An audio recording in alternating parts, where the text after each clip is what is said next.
So next topic is I want to discuss basically where you would use Bellafill.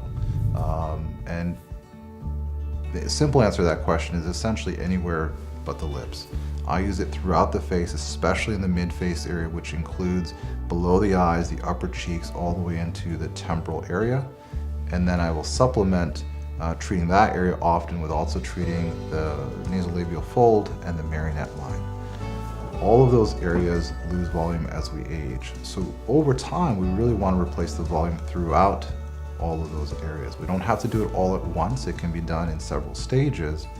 But the nice thing about using Bellafill for each of those locations or parts of the face is that we're building towards something.